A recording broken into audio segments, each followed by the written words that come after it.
Ikaw ba ay Pinas Cargonautics na may gustong parangalan? Isang manggagawa dito sa UAE na may malaking sakripisyo upang suportahan ang pamilya? At may nagagawang tulong sa kanyang komunidad sa Pilipinas man o dito sa UAE?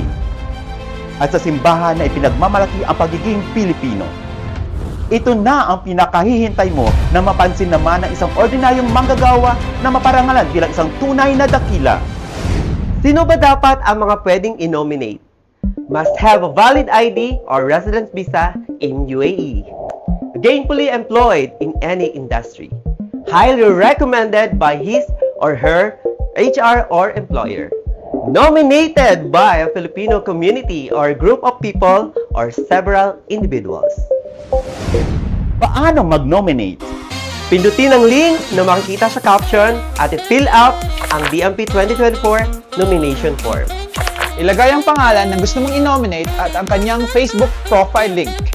Magbigay ng mga matitinding dahilan kung bakit karapat-dapat siyang tawaging dakilang manggagawang Pilipino. Share this video to your public timeline at mag-tag ng mga friends.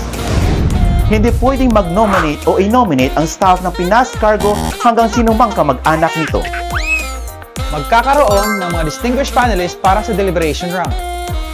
10 mga dakilang manggagawa ang papasok sa ating grand finals na sila namang pagbubutuhan ng mga taong bayan o mga netizens.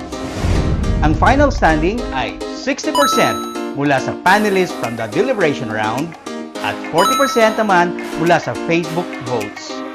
Lahat ng magiging finalists ay magkakaroon ng prizes all the way from our supportive partners and sponsors. Huwag kalimutan, dapat ay naka-like and follow din kayo sa page ng Pinas Cargo and only Pinas Cargo Natics card holder ang pwedeng sumali. Mga ka-Pinas Cargonatics, ito po ang inyong Queen M na nag-aanyaya sa inyo upang i-nominate at suportahan ang ating susunod na dakilang manggagawang Pilipino dito sa UAE 2024. Kaya, mag-nominate na!